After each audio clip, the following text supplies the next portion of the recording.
12 en punto.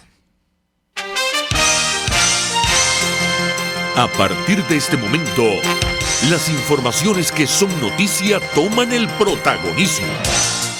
Comienza Informe RCR. Muy buenas tardes, sean bienvenidos a este su Informe RCR en su emisión meridiana. Trabajaremos para ustedes en la Gerencia General de la Estación, Jaime Nestares, en la Gerencia de Producción, Wilix Arcaya, en la Coordinación y Producción de este espacio, Génesis Rodríguez y Mario Villarreal, en los controles, mi queridísimo Gregorio González, y frente al micrófono, Helen Machado.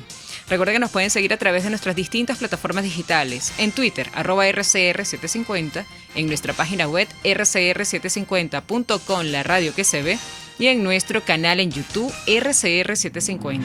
De inmediato comenzamos con las noticias más destacadas del momento. Venezuela saldrá oficialmente de la hiperinflación cuando el Banco Central publique las cifras de diciembre de 2021 y confirme que el índice de precios al consumidor se mantuvo por debajo del 50% mensual, según lo indicó la economista y directora de Síntesis Financiera Tamara Herrera. La analista recordó que nuestro país entró en un ciclo de hiperinflación que arrasó con todo durante casi 4 años, producto de la indisciplina fiscal del régimen de Nicolás Maduro.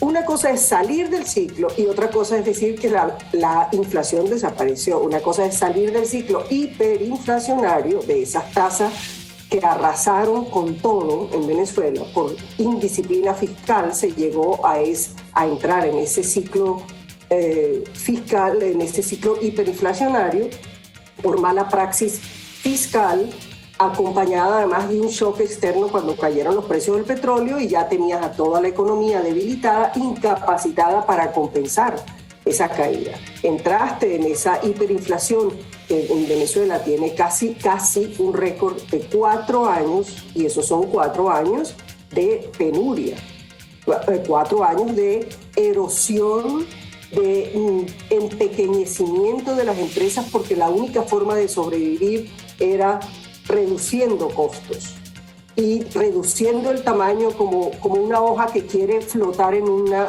tormenta y llegar a buen término. Entonces lo que nos queda ahora es tener muy claro, y supongo que las autoridades económicas lo tienen muy claro, que el asunto es llegar a inflaciones anuales de 2 y 4%. Eso es lo que se considera un país estabilizado en materia de precios. Según Herrera, la economía venezolana va a crecer 2.5% en 2022, luego de haber perdido 75% del Producto Interior Bruto en los últimos años.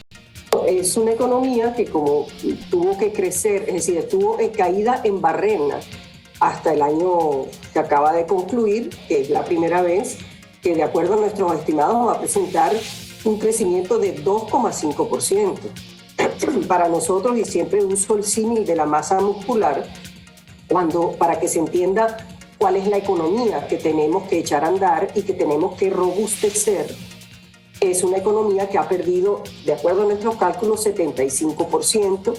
Esa caída acumulada del Producto Interno Bruto es de 75%. Eso es que un organismo pierda el 75% de su masa muscular, y reconstituir eso urge hacerlo, reponerlo, y se repone creando, permitiendo la creación de empresas, permitiendo que los impuestos tengan dimensiones y formas de aplicación sanas, no con visos de chantaje o coerción, que sea razonable para precisamente invitar a invertir, a ampliar, a reabrir alguna línea de producción y por lo tanto a rescatar puestos de trabajo.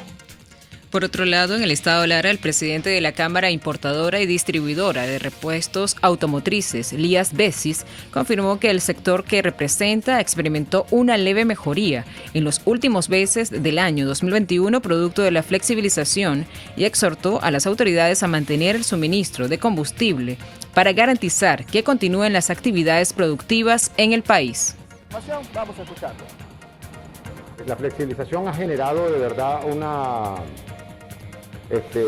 un cambio radical completamente en el sistema económico del sector autoparte, por la sencilla razón de que para el envío afuera, para el envío de la ciudad de Barquisimeto, la ciudad de Carigua, Barinas o cualquier otra parte del país, porque Barquisimeto es una de las ciudades que tiene mayor cantidad de mayoristas y distribuidores de repuestos a nivel nacional y es un epicentro del sector autoparte, y esto ha generado obviamente mejorías, o sea, el cambio ha sido total. ¿Por qué? Porque no se están retrasando los pedidos, para que tengamos el combustible y la circulación exista, el sector autoparte va a estar activo. En otras informaciones, el director de la ONG Médicos Unidos de Venezuela, Jaime Lorenzo, confirmó un incremento en las consultas por coronavirus en el país a pesar de la reducción del número de contagios que reflejan las cifras oficiales, y lo atribuyó a la presencia de la variante Omicron del COVID-19 en territorio nacional. Pero lo que estamos observando en muchos estados es un aumento del número de personas que acuden a los centros a ser evaluados y en muchos casos ingresados. Tenemos casos en las terapias intensivas del Hospital Unitario de Maracaibo, así como en los diferentes hospitales de este país. Y ya es muy claro lo que está ocurriendo. Hay una nueva variante, la cual ya se está demostrando y se está diciendo que tiene una altísima capacidad de contagio. Por su parte, la diputada de Encuentro Ciudadano, Delsa Solórzano, celebró las modificaciones aprobadas en el Estatuto para la Transición a la Democracia en Venezuela, que garantizarán la continuidad de la Asamblea Nacional electa en 2015 y de la presidencia interina de Juan Guaidó en el marco de lo que establece la Carta Magna vigente. Estas son sin duda alguna buenas noticias para Venezuela, porque en efecto tenemos un país que está hoy a la expectativa de no saber cuál iba a ser el mecanismo o el instrumento institucional de lucha con el que iba a contar a partir de este momento, y le reiteramos al país que conforme al ejercicio legítimo de la Constitución en el marco del artículo 233 de nuestra Carta Fundamental, continuamos ejerciendo nuestras funciones no solamente de diputados de la legítima Asamblea Nacional, sino también del ejercicio legítimo de la presidencia encargada de la República. Quiero agradecer a todos nuestros colegas parlamentarios, a los medios de comunicación social y reiterar nuestro compromiso de lucha, nuestro compromiso con la libertad de Venezuela, y saludar de manera muy especial al presidente Juan Guaidó, quien hoy con este documento que aprobamos y que esperamos que se apruebe pues por unanimidad de los miembros de la Cámara, cuando también tenemos un quórum histórico. Señor presidente, si me lo permite, voy a señalar que contamos en este momento con más de 100 parlamentarios con derecho a voz y voto, 105 curules y 130 diputados entre principales y suplentes conectados. Esto ratifica el compromiso de una Asamblea Nacional toda que no se rinde, que permanece intacta e incólume frente a una dictadura criminal que hoy tenemos que enfrentar. Entre tanto, la diputada de 20 Venezuela, Dinora Hernández, reiteró la posición de su organización de no apoyar la continuidad del gobierno interino de Juan Guaidó a partir del 5 de enero de este año, luego de la aprobación en la segunda discusión por unanimidad del Estatuto para la Transición de la Democracia en sesión extraordinaria de la Asamblea Nacional de 2015, celebrada el lunes en horas de la noche. Puedo entender las razones que justificarían la continuidad del interinato, pero tengo sobradas razones para creer que tal decisión hoy por hoy no tiene como propósito lograr la libertad de Venezuela. De allí que si la continuidad de la presidencia interina no tiene como propósito desalojar a la tiranía que hoy existe en Venezuela, restablecer la democracia y garantizar la protección de los derechos humanos, entonces tal continuidad no le sirve al país y por ende no sirve a sus ciudadanos. En otras informaciones, los habitantes de Acarigua, en el estado portuguesa, protestaron el lunes en rechazo al cierre de la emisora Calor 101.9 FM, ordenado por la Comisión Nacional de Telecomunicaciones de Venezuela, CONATEL, el pasado 28 de diciembre. El coordinador de 20 Venezuela en la entidad, Emmanuel Figueroa, informó que decenas de personas se movilizaron por las calles de Acarigua en rechazo al cierre de la estación de radio. En Venezuela nadie se calla, nadie se rinde, firmes protestando. Seguimos alzando nuestra voz por la libertad, escribió en su cuenta en Twitter, comentando imágenes de la concentración. Y en materia internacional, los médicos que atienden al presidente de Brasil, Jair Bolsonaro, quien fue hospitalizado este lunes tras quejarse de molestias abdominales producto del atentado que sufrió en 2018, descartaron hoy una nueva cirugía después de superar la obstrucción intestinal que sufría. De acuerdo con un boletín médico divulgado a primera hora de este martes por el Hospital Vila Nova Star de la ciudad de Sao Paulo, el estado de salud del mandatario evoluciona favorablemente con el tratamiento convencional al que se es sometido, pero no hay todavía aún previsión de alta. El estado de salud por la obstrucción intestinal del presidente se deshizo sin que haya necesidad de cirugía. Ha evolucionado clínicamente bien y de los exámenes de laboratorio de paciente siguen de forma satisfactoria y será iniciado una dieta líquida. Aún no hay previsión de alta, aseguró el reporte. En otras noticias, el presidente de Colombia, Iván Duque, denunció el lunes que el máximo jefe del Clan del Golfo, alias Otoniel, está buscando por diferentes vías evitar su extradición a Estados Unidos, donde es investigado por narcotráfico.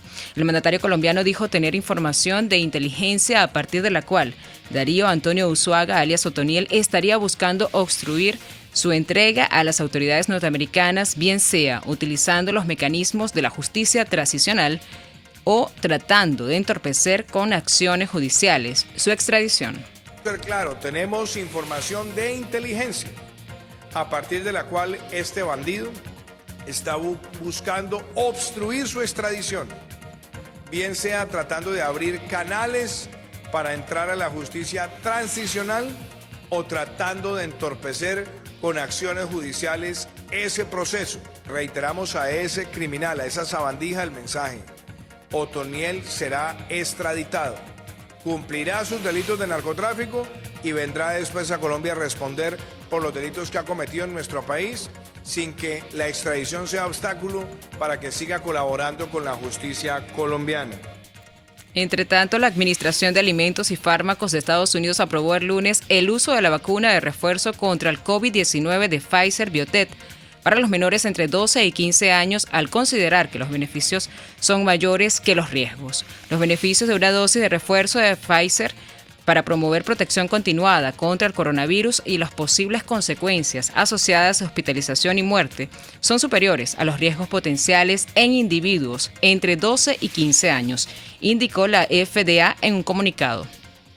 Mientras tanto, en el Reino Unido, el ministro de Educación, Najib Razak, dijo el lunes que a fin de preservar las clases presenciales, los estudiantes de secundaria deberán llevar mascarilla y en las escuelas hacerles pruebas de COVID antes de empezar el nuevo trimestre esta semana en Inglaterra. En declaraciones a la BBC, el funcionario subrayó que la prioridad del gobierno es que los colegios se mantengan abiertos, pues los pasados confinamientos tuvieron efectos perniciosos a los jóvenes, aunque no descartó tener que recurrir a la educación a distancia si lo requiere la situación sanitaria. Por su parte, los alumnos de todas las etapas educativas volverán a clases en régimen de presencialidad a partir del próximo 10 de enero. Esto en toda España, según lo acordaron este martes gobierno y comunidades autónomas. La decisión la adoptó por unanimidad en la reunión que mantuvieron el Consejo Interterritorial de Salud, la Sectorial de Educación y la Conferencia General de Política Universitaria en el Palacio de Moncloa, según lo anunció la ministra de Sanidad, Carolina Darias. En otras noticias, China aseguró este martes que continuarán modernizando su arsenal nuclear y pidió a Estados Unidos y Rusia reducir sus almacenes un día después de que las potencias globales prometieran evitar la proliferación de este tipo de armas. China continuará modernizando su arsenal nuclear por cuestiones de fiabilidad y seguridad, dijo Fun Con, director general del Departamento de Control de Armas del Ministerio de Asuntos Exteriores. En un inusual comunicado conjunto, los 5 miembros permanentes del Consejo de Seguridad de Naciones Unidas, Estados Unidos, China, Rusia, Reino Unido y Francia, prometieron el lunes evitar la proliferación de armas nucleares y al futuro desmantelamiento de completo de sus arsenales. El martes, China defendió su política de armas anatómicas e invitó a Rusia y a Estados Unidos, a las principales potencias nucleares del mundo con mucha ventaja, a dar el primer paso. Y en materia económica, la combinación del temporal de viento y nieve más la expansión del coronavirus siguen golpeando principalmente a los aeropuertos en Estados Unidos, donde este lunes se registraron ya 2/3 de la cancelación de vuelos en todo el mundo.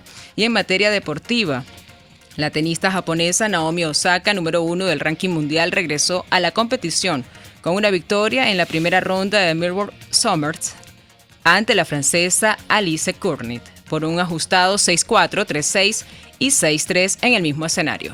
Y así finalizamos nuestro segundo compacto informativo del día de hoy. Los invitamos para que sigan con más de la programación de su RCR.